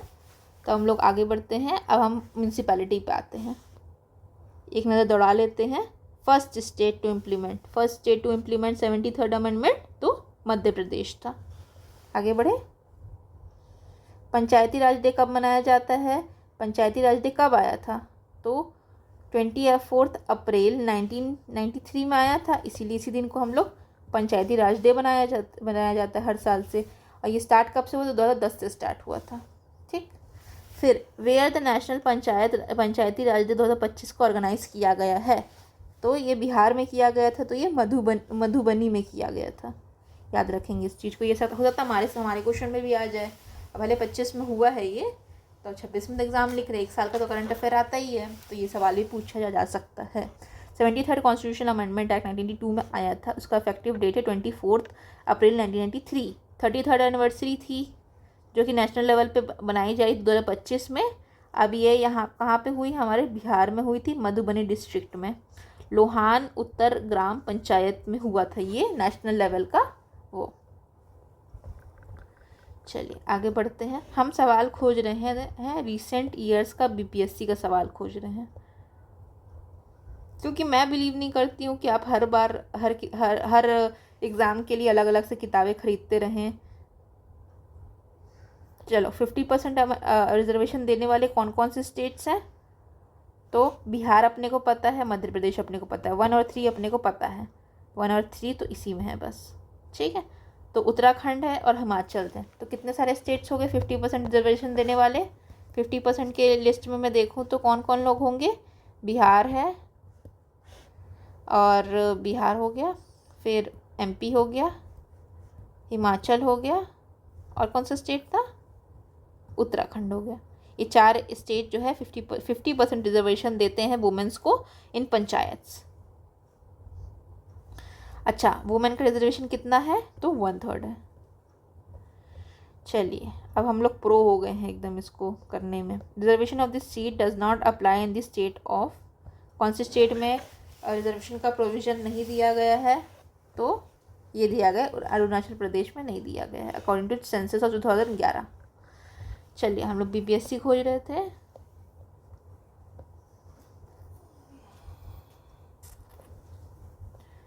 अब सवाल नहीं दिख रहे बीपीएससी के। चलिए आ जाते हैं हम लोग अब म्यूनसिपैलिटी पे। अब देखिए हम पढ़ेंगे म्यूनसिपैलिटीज़ के बारे में। तो म्यूनसिपैलिटी का जो प्रोविज़न है वो 74th अमेंडमेंट एक्ट से आया 1992 के, और इसमें लोकल सेल्फ गवर्नमेंट के बारे में बात की जाती है। और इसमें न्यू पार्ट को ऐड किया गया, पार्ट 9A 12 शेड्यूल का ऐड किया गया। ठीक है, अब यहाँ पे 8 तरह के लोकल सेल्फ गवर्नमेंट है। ठीक है, पहला है municipal corporation, municipality, notified area committee, town area committee, cantonment board, township and major port authority या पोर्ट अथॉरिटी। ठीक है, और स्पेशल पर्पस एजेंसी। चलिए ये सब नाम है। 3 टाइप की म्यूनसिपैलिटी होती है, municipal corporation, municipal council and nagar panchayat. ठीक है, क्या क्या होती है चलिए याद करने की कोशिश करते हैं। 3 टाइप्स है। पहला बताइए म्युनिसिपल कॉरपोरेशन, फिर दूसरा है म्युनिसिपल काउंसिल, और तीसरा है नगर पंचायत। पंचायत है लेकिन ये नगर की पंचायत है। ठीक है, फिर जितने भी मेंबर्स हैं म्यूनसिपैलिटीज़ की वो डायरेक्टली इलेक्ट करते हैं। मतलब यहाँ पे क्या हो रहा है हमारा म्यूनसिपैलिटी में डायरेक्ट इलेक्शन हो रहा है। ठीक है, फिर एडिशनल रिप्रेजेंटेशन में भी प्रोवाइडेड इन दी दिस हुआ है। 5 साल है इसका भी टेन्योर है, और टर्मिनेट कर सकते हैं जब चाहें। स्टेट इलेक्शन कमीशन करवाती है इसका भी। ठीक है, फिर फाइनेंस कमीशन का इस्टेब्लिशमेंट दिया गया है। ठीक है, और फाइनेंस को रिव्यू करने का प्रोविज़न यहाँ दिया गया है। ठीक है, फिर डिस्ट्रिक्ट प्लानिंग कमेटी का भी इस्टेब्लिशमेंट दिया गया है डिस्ट्रिक्ट लेवल पे। और बस इतनी चीज़ें हैं। और इंडिया का फर्स्ट म्यूनसिपैलिटी कॉरपोरेशन कहाँ पे इस्टेब्लिश हुआ था? मद्रास में 1688 में। और लॉर्ड रिपन को क्या बोलते हैं? फादर बोलते हैं। किसका फादर बोलते हैं? लोकल सेल्फ गवर्नमेंट का फादर बोलते हैं। ठीक है, अब हम चलेंगे सवालों पे। सवाल कौन से लगाएंगे हम? सिंघल्स की बुक का, क्योंकि उसके पहले कंप्लीट करने के बाद हम जंप करेंगे किस पे? घटना चक्र पे। ठीक है, अब इसके प्रोविज़न मैंने आपको याद कराए नहीं है, तो उसको आपको याद करवाना पड़ेगा। अब देखिए, इसमें ना हम लोग बैठ के सारे सेक्शंस तो नहीं कर सकते याद। जैसे कि दिया गया है इसमें 2 के पी में दिया गया है डेफिनेशन, 2 के क्यू में दिया गया है कॉन्स्टिट्यूशन ऑफ म्यूनसिपैलिटी, आर में दिया गया कॉम्पोजिशन, एस में दिया गया है composition and constitution of the ward committee, फिर टी में रिजर्वेशन दिया गया है, यू में ड्यूरेशन दिया गया है, वी में डिस्क्वालिफिकेशन दिया गया है, मतलब फेल हो जाना, और डब्ल्यू में इसका पावर दिया गया है। ठीक है, पावर किसका? म्यूनसिपैलिटी का। एक्स में इसका दिया गया है power to impose taxes, high power हम लोग वहाँ पढ़े थे, यहाँ पे एक्स पावर है। फिर वाई में फाइनेंस कमीशन है, और जेड में ऑडिट करने की पावर है, और जेड ए में इलेक्शन। इतनी चीज़ें तो याद करनी पड़ेगी, लेकिन ठीक है, इतने सवाल डिटेल में नहीं पूछेगा। जितने सवाल ही नहीं आए हैं तो क्या पूछेगा। ठीक है, अब देखो, सबसे पहला सवाल जो है हमारा, audit of account of cooperative society. अब ये इस पोर्शन का है ही नहीं, ये हेडिंग है हमारी पार्ट 9A, लेकिन ये पार्ट 9B का पार्ट है। ठीक है, 9B में कहाँ दिया गया? 243ZM में बोला गया है audit of the accounts of the cooperative society. तो M में बोला गया है ZM, 243ZM में बोला गया है अकाउंट्स के बारे में कोऑपरेटिव सोसाइटी के। तो ये क्वेश्चन का आंसर होगा हमारा आर्टिकल 243 का ZM। नेक्स्ट सवाल पे आते हैं। तो ये बोलता है कि 243 का ZE क्या बात करता है? तो ZE को देखते हैं। तो 243 का ZE बात करता है मेट्रोपॉलिटन प्लानिंग के बारे में। तो हमारा सही आंसर होगा 243 का ZE मेट्रोपॉलिटन प्लानिंग के बारे में। ठीक है, अब म्यूनसिपैलिटी कहाँ दिया गया? म्यूनसिपैलिटी के बारे में कहाँ दिया गया? तो ये रेंज कहाँ से स्टार्ट होती है? म्यूनसिपैलिटी की रेंज हमारी 243P2, यहाँ पे दिया 243P2 243ZG। तो P में तो नहीं है, P में तो क्योंकि डेफिनेशन क्लॉज दिया गया है। तो P के बाद हमारा क्या आता है? Q आता है। तो Q है इसका आंसर।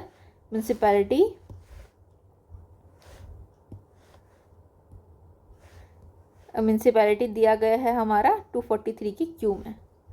ठीक, फिर जो constitutional municipality has become constitutional functionary insert किया गया था। तो कौन से सेक्शन में इंसर्ट किया गया था? 63 का आंसर होगा B। तो ये Q में इंसर्ट किया गया था। 243 की Q में हमारा म्यूनसिपल कॉरपोरेशन का एस्टैब्लिशमेंट हुआ था। ठीक है, अब नेक्स्ट सवाल पूछता है हमारा कि कौन सा सही है। तो कोऑपरेटिव सोसाइटी हमारा कहाँ दिया गया है? 99 के B में दिया गया है। A में हमारा क्या है? म्यूनसिपैलिटी, तो ये गलत हो गया। फिर 9A में क्या दिया गया? म्यूनसिपैलिटी, सही हो गया। पार्ट 9B में क्या दिया गया? पंचायत, गलत। पंचायत दिया गया है 9 में, और 9B में दिया गया है कोऑपरेटिव सोसाइटी। और लैंग्वेज कहाँ दी गई है? लैंग्वेज कहाँ दी गई है? तो ये पार्ट 16 में दी गई है। ठीक है, और पार्ट 10 में क्या दिया गया है? पार्ट 10 में दिया गया है शेड्यूल्ड एंड ट्राइबल एरिया। तो शेड्यूल्ड ट्राइब एरिया। चलिए आगे बढ़ते हैं। अब ये इसका क्वेश्चन ख़त्म हो गया, इंडेक्स बेस वाला। कौन सी कमेटी पंचायती राज इंस्टीट्यूशन के बारे में बात करती है? तो हमने तो सारी कमेटी पढ़ी थी, तो उसमें से कौन सी कमेटी है ये? तो बलवंत राय कमेटी है। और क्या हमने पढ़ा था बलवंत राय के अलावा? अशोक मेहता, फिर GVK राव, फिर सिंघवी पढ़ा था हमने, फिर क्या पढ़ा था? थम्पी पढ़ा था, थम्पू, फिर पढ़ा था हमने लास्ट में गडगिल। ठीक है, ये कब आया था? बलवंत राय वाला 1957 में आया था। ये कब आया था? 1977 में आया था। ये कब आया था? 1985 में आया था। ये 86 में आया था। और दोनों कब आए थे? थम्पू और गडगिल 1988 में आए थे। चलो फिर कौन से financial position of which of the amongst the following governor of the state has power to constitute panchayat. तो पंचायत गवर्नर के पास पावर है फाइनेंस कमीशन को कॉन्स्टिट्यूट करने का। किस किस के लिए कर सकता है गवर्नर? तो दोनों के लिए कर सकता है, पंचायत के लिए भी फाइनेंस कमीशन इस्टेब्लिश करेगा और म्यूनसिपैलिटी के लिए भी कर सकता है। फिर जो स्टेट गवर्नमेंट जो पार्लियामेंट है वो स्टेट लिस्ट में कब बना सकती है, लेजिस्लेट कर सकती है, जब नेशनल इंटरेस्ट का मैटर हो तो। ठीक, देखिए पार्ट 10 है ना हमारा schedule and the tribal area. चलिए अब ये हमारा ख़त्म हो गया, सिंगल्स ख़त्म हो गया। अब वी विल मूव टूवर्ड्स घटना चक्र। जितने सवाल हम लगा सकें अभी उतने सवाल हम लगाएंगे रिलेटेड टू दी म्यूनसिपैलिटी। अब देखिए इसमें बाइफिकेशन अच्छे से किया नहीं गया है, तो ये अब इसमें मिक्स हो गए हैं म्यूनसिपैलिटी और वो वाले सवाल। ये सवाल अभी भी फ्रेश 2023 का है, देखते हैं पढ़ते हैं इसको। क्या सही नहीं है ग्राम सभा के बारे में? तो क्या सही नहीं है? तो सबसे पहला ये है कि it has the power in the function at the village level like registration in the state level. ठीक है, पावर्स इनके पास है। फिर it is the village assembly constitution all the registered voter of the area of the panchayat. सारे adult member आते हैं, ये चीज़ भी सही है। कहाँ दिया है ग्राम सभा? तो सेक्शन आर्टिकल 243 के ए में दिया है ग्राम सभा के बारे में। ठीक है, it determined by the central government. Central government का कोई रोल है इसमें? नहीं, हरगिज़ नहीं है, तो इसका आंसर होगा बी। चलिए आगे आते हैं।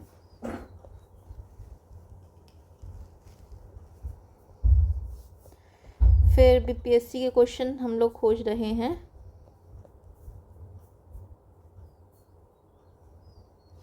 ये सवाल अच्छा दिख रहा है, इसको कोशिश करते हैं करने की। तो लोकल सेल्फ गवर्नमेंट है पंचायती राज, हाँ है, तीन है, 3 लेवल ऑफ गवर्नेंस है, ठीक है। फिर डेमोक्रेटिक डिसेंट्रलाइजेशन है, हाँ है। हायरार्किकल कंस्ट्रक्शन, हायरार्की है क्या इसमें? तो इसके बारे में तो नहीं पता, लेकिन ठीक है, हायरार्की नहीं होती होगी, सी इसका आंसर है। ठीक है, पंचायती राज सिस्टम लोकल सेल्फ गवर्नमेंट है। पंचायती जो बलवंत राय हैं उन्होंने वो बोला है सिस्टमैटिक डेमोक्रेटिक डिसेंट्रलाइजेशन है, जो कि 3 टायर गवर्नमेंट में है, सिस्टम में है। ये हमारा यूपी के एग्ज़ाम था 1998 का। चलिए आगे बढ़ते हैं। लग रहा है हमारे उसके सवाल ज़्यादा नहीं है म्यूनसिपैलिटी की। ये सवाल बताइए, बलवंत राय कमेटी जो है उन्होंने क्या बोला कि 3 टायर होना चाहिए। फिर अशोक मेहता ने बोला 2 टायर होना चाहिए। तो ये तो अपने को पता ही है, तो ए का 2 होगा, ए का 2 और बी का 1। ये तो आंसर मिल गया अपने को सी। लेकिन सी में क्या दिया गया है? तो सी में दिया गया है 4 माने LM सिंघवी कमेटी ने बोला कि लोकल सेल्फ गवर्नमेंट सिस्टम होना चाहिए, और GV राव ने बोला कि improvement in the representative character होना चाहिए। चलिए आगे बढ़ते हैं। डिसेंट्रलाइजेशन सिस्टम किसने इंट्रोड्यूस करने की बात की गई थी? तो ये तो है नहीं, दोनों तो कृपलानी नहीं होंगे और राजगोपालाचारी नहीं होंगे। अब ये अशोक है और ये बलवंत राय हैं। तो डिसेंट्रलाइजेशन के बारे में तो ये पहले ही बोल चुके हैं, थ्री टायर गवर्नमेंट जो बनाना 3 टायर गवर्नमेंट जो बनाना चाह रहे हैं, तो डिसेंट्रलाइजेशन के प्रिंसिपल पे तो काम करेगा, तो इसका आंसर होगा बलवंत राय। ठीक है, अब इस्टेब्लिशमेंट ऑफ पंचायती राज किसने रिकमेंड किया था इसको? तो बलवंत राय ने किया था। ठीक है, आगे आते हैं। फर्स्ट रिकमेंडेशन पंचायती राज 3 टायर गवर्नमेंट बनाने का किसने बोला था? बलवंत राय ने बोला था। ठीक है, इनिशियल रिकमेंडेशन किसने दिया था? बलवंत राय ने दिया था। सेम क्वेश्चन है बट लैंग्वेज अलग अलग है।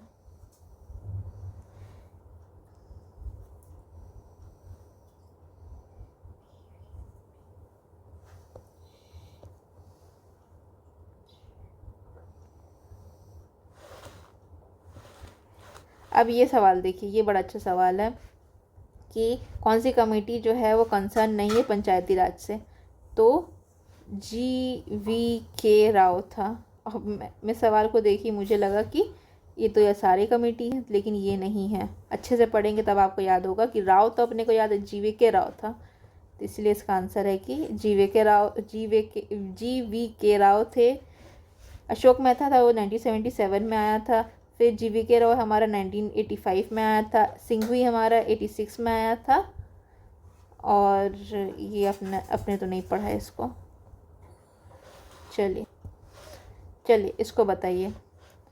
तो हमारा अशोक मेहता कब आया था? 1977 में आया था।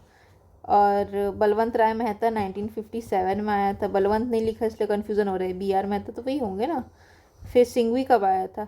सिंघवी हमारा इसके बाद आया था, तो 1985 में आया था। और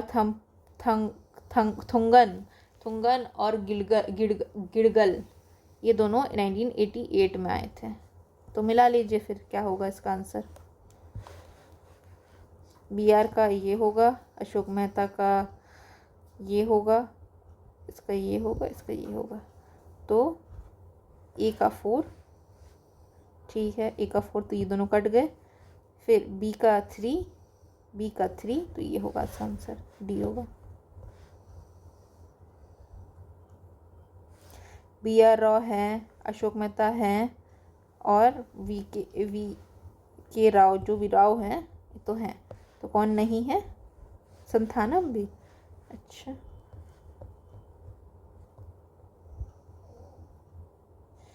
संथानम कमेटी तो हम पढ़ते हैं उसके लिए, CBI के लिए या सेंट्रल विजिलेंस कमीशन के लिए। यहाँ पे इसका क्या रोल है?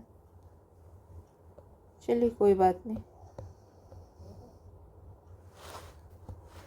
अब देखिए ये सवाल है, न्याय पंचायत लाने का क्रिएशन करने का बात किसने कहा था? तो ये अशोक मेहता जी ने कहा था।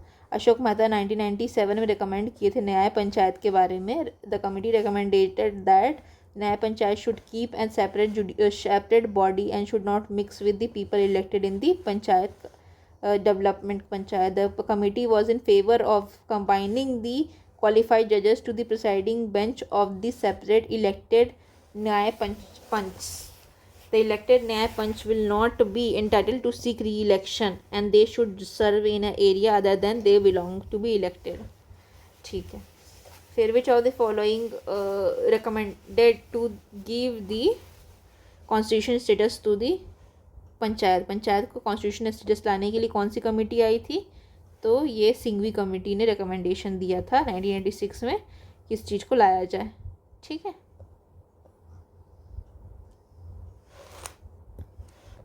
अब देखिए ये वाला सवाल, ग्राम पंचायत है, ठीक है, पंचायत समिति, ठीक है, ग्राम समिति कुछ नहीं होता, ग्राम पंचायत है, ठीक है, ग्राम समिति कुछ नहीं होता, जिला पंचायत, ठीक है, फिर ब्लॉक समिति कुछ नहीं होता, जिला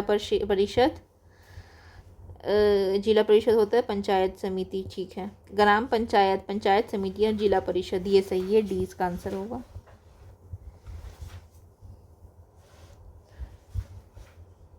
ठीक है, चलिए आगे बढ़ते हैं। हमको तो म्यूनसिपैलिटी के क्वेश्चंस मिल ही नहीं रहे हैं।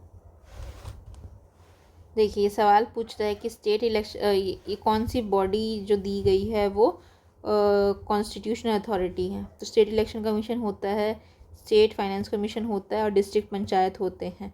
स्टेट इलेक्टोरल ऑफिस कॉन्स्टिट्यूशन में प्रोवाइड नहीं किया, तो उसका आंसर होगा बी। ठीक है, स्टेट इलेक्शन कमीशन जो है 243 के में दिया गया, स्टेट फाइनेंस कमीशन 243 के आई में दिया गया, आई पैसा आई। फिर डिस्ट्रिक्ट पंचायत 243 के बी में दिया गया। अच्छा, लेकिन ये अथॉरिटी कॉन्स्टिट्यूशन में प्रोवाइडेड नहीं है। अब आ गया हमारा म्यूनसिपैलिटी। म्यूनसिपैलिटी कौन से पार्ट में दिया गया है? तो पार्ट 9A। पार्ट 6 में क्या दिया गया है? तो पार्ट 6 में दिया गया है स्टेट्स के बारे में। पार्ट 7 में क्या दिया गया है? तो पार्ट 6 हो गया हमारा स्टेट, पार्ट 7 होता है हमारा जो रिपील हो चुका है। ठीक है, ये फर्स्ट शेड्यूल के स्टेट के बारे में बात करता था। अब पार्ट 8 है हमारा ड्यूटीज़ के बारे में बोलता है, उसका आंसर होगा डी। चलिए आगे बढ़ते हैं, और ये डेट इम्पॉर्टेंट है। 74th अमेंडमेंट एक्ट से आया था 1992 में, एनफोर्समेंट 1993 में हुआ था, लेकिन 1 जून को हुआ था एनफोर्स ये। ठीक है, चलिए सवाल ये है कि 74th अमेंडमेंट एक्ट किसके बारे में बात करता है। ये बात करता है कि न्यू शेड्यूल ऐड करने चाहिए, ठीक है। ये बात करता है वर्किंग ऑफ म्यूनसिपैलिटी, ठीक है। और रिजर्वेशन के बारे में बात करता है। ये बोल रहा है कि application only to some states बोल रहा है, तो ऐसा नहीं है, गलत है ये। तो इसका आंसर होगा 1, 2, 3। हमारा 7th शेड्यूल 12th शेड्यूल में ऐड किया गया था 18 फंक्शनिंग आइटम है, मतलब 18 सब्जेक्ट्स पे म्यूनसिपैलिटी काम करेंगी। और 1 जून 1993 को इसको लाया गया था। इसमें कॉन्स्टिट्यूशन ऑफ 3 टाइप्स होते हैं यहाँ पे, न्याय panchayat, municipal council and municipal corporation. तो अगर हम लोग लिखेंगे तो क्या होगा, सबसे पहले म्यूनिसिपल एमसी माने म्यूनिसिपल कॉरपोरेशन, दूसरा है हमारा म्यूनिसिपल काउंसिल, और तीसरा है नगर पंचायत। ठीक है। टेन्योर इनका 5 साल का होता है। कब से अप्लाई करेगा, जब से ये फर्स्ट मीटिंग इनकी होएगी। और यहाँ पे 1/3 सीट्स हैं जो कि रिजर्व रहेंगी वुमेन के लिए। सेम है, ये पंचायत का सेम है। और सेक्शन इसमें पूछ नहीं जाते, तो हम लोग कॉन्सेप्ट तो क्लियर, जो पंचायत में रहेगा वही चीज़ पे अप्लाई हो जाएगा। अब ये जो एक्ट है हमारा 74th है, ठीक है। लेकिन ये आया कब है, 1992 में आया है, तो इसका आंसर बी होगा। ठीक है। 12 शेड्यूल है, इसमें 18 आइटम है। वहाँ पे कितना शेड्यूल था, 11 शेड्यूल था और 28 आइटम्स थे, नहीं 29 आइटम्स थे वहाँ। कहाँ पे, पंचायत में। फिर विच ऑफ द अमेंडमेंट्स से लाया गया, 74th अमेंडमेंट से लाया गया। ठीक है। जो हमारा 9A है वो किसके बारे में बात करता है, 9A बात करता है अर्बन एरियाज़ के बारे में, तो इसका आंसर होगा ओनली बी। फिर म्यूनसिपैलिटी की मिनिमम एज कितनी है और सीट्स कितने रिजर्व किए जाएंगे, 1/3, जो भी फिल्ड बाय डायरेक्ट इलेक्शन। तो इसका आंसर क्या है, फर्स्ट स्टेटमेंट गलत है, क्योंकि इसके लिए हमारी एज 21 ईयर्स होती है और 21 ईयर्स से क्वालिफिकेशंस वगैरह दी गई हैं। और दूसरा वाला करेक्ट है, क्योंकि 1/3 से सीट्स हैं वो डायरेक्ट इलेक्शन से फिल की जाएगी। और इसमें रिजर्वेशन कितना होगा, ST SC का भी रिजर्वेशन होगा, और रिजर्वेशन हमारा 50% तक बढ़ाया जा सकता है फॉर वुमेन्स।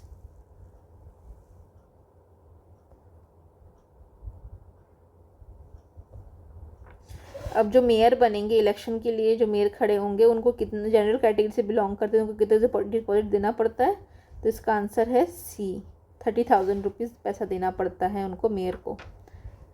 ठीक है। अकॉर्डिंग टू, अच्छा ये राजस्थान के ऊपर अप्लीकेबल है, अपने को क्या करना, बिहार के लिए हमने को देखना है, तो इसलिए हम देखेंगे जो भी स्टेट स्पेसिफिक है। मेयर का टेन्योर 5 साल है, और यही हमारा ग्राम सभा का भी टेन्योर 5 साल था। सरपंच थे हमारे, वो भी 5 साल के लिए आ रहे थे, 5 ईयर्स के लिए आ रहे थे। चलिए अब हम खोजेंगे जो कि BPSC का हो, वही क्वेश्चन हम लगाएंगे।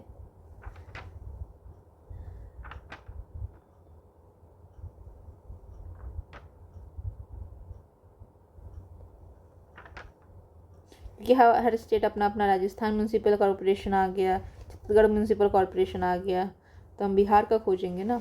अब देखिए ये कॉन्स्टिट्यूशन का क्वेश्चन है कि अगर किसी को म्यूनसिपैलिटी का मेंबर बनना है या पंचायत का मेंबर बनना है तो मिनिमम उम्र कितनी होनी चाहिए, तो 21 साल होनी चाहिए उनकी। For the office of president his age should be not less than 25 years, गलत। काउंसिलर बनने के लिए 21 साल चाहिए क्या, ठीक है देखते हैं। फिर whose name is the voter list he can contest election, ऐसा कुछ तो नहीं होता। A person can contest election for the council from the 2 wards simultaneously. A person can contest election for president and councillor. अच्छा, president इसी के context में बोल रहे हैं क्या, म्यूनसिपल कॉर्पोरेशन के कॉन्टेक्स्ट में। अच्छा, तो इसका आंसर क्या है, बी है इसका आंसर। तो बी बोले तो 1, 2 और 5, 1, 2 और 5 सही है। प्रेसिडेंट बनने के लिए 25 साल चाहिए, काउंसिलर बनने के लिए 21 साल चाहिए, ठीक है। और जो पर्सन जो है कॉन्टेस्ट करेगा इलेक्शन, वो साइमल्टेनियसली इलेक्शन कॉन्टेस्ट कर सकता है फॉर काउंसिल और प्रेसिडेंट। अब ये ब्लर है हमारी इमेज, चलिए आगे बढ़ते हैं।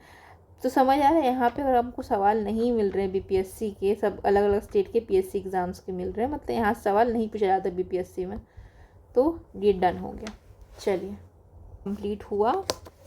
अब हम नेक्स्ट टॉपिक्स कौन कौन से बचे हैं हमारे पॉलिटी के, तो हमारा बचा है कैग बचा है, कंप्यूटर ऑडिटर जनरल, वो देख लेंगे, वो छोटी सी टॉपिक है। कैग एक बचा है, और फिर बचा है हमारा नेक्स्ट क्या बचा था, हाँ इलेक्शन कमीशन बचा है। इलेक्शन कमीशन के सारे सवाल बचे हैं। इमरजेंसी प्रोविज़न बचा है, तो एक दिन हम इलेक्शन कमीशन और इमरजेंसी और कैग और भी टॉपिक्स बचे हैं, जैसे वहाँ से भी सवाल बनते हैं। हमारा सेंट्रल स्टेट रिलेशन से भी सवाल बनते हैं। तो यही सब टॉपिक्स को हम लोग पूरा कवर करेंगे, और फिर उसके बाद हम चलेंगे वहाँ कहाँ चलेंगे हम, फंडामेंटल राइट्स की तरफ। उसके तो बहुत सवाल है, मतलब जो हमारा आर्टिकल 1 से नहीं बोल सकते, 12 से ले करके 35 है हमारा, उसमें ही इतने सारे सवाल हैं, मतलब 1000-1500 सवाल तो उसी के ही होंगे। तो हम लोग कोशिश करेंगे इंपॉर्टेंट सवाल को करने की। तो हाँ, ये हमारे रिलेशन जो हैं वो भी बचे हुए हैं। कौन से relations, legislative executive relation between the centre and the state, chapter हमारा कौन सा है, उसमें भी बहुत सारे सवाल पूछते हैं, बताती हूँ आपको मैं। हाँ, पार्ट 11 जो है relation between union and the state, उसमें लेजिस्लेटिव रिलेशन है, एडमिनिस्ट्रेटिव रिलेशन है, ऐसे करके करते 2-3 रिलेशंस हैं। तो वहाँ से भी अच्छे खासे सवाल बनते हैं, इसको भी हम लोग कवर करेंगे, कोशिश करेंगे कवर करने की, कंप्लीट करने की। फिर हम लोग को जल्दी जल्दी करना पड़ेगा, क्योंकि उसके बाद हमारा पूरा कॉन्स्टिट्यूशन तो हो गया, चलो ठीक है, ऑलमोस्ट ये हो गया। पूरा भारतीय साक्ष्य अधिनियम बचा है, भारतीय न्याय संहिता बचा है, भारतीय नागरिक सुरक्षा संहिता बचा है, और 38 दिन बचे हैं। तो मैं कोशिश करूँगी एक दिन में 2 वीडियोज़ लाने की, ताकि सिलेबस टाइम पे कंप्लीट हो पाए। चलिए फिर, थैंक यू।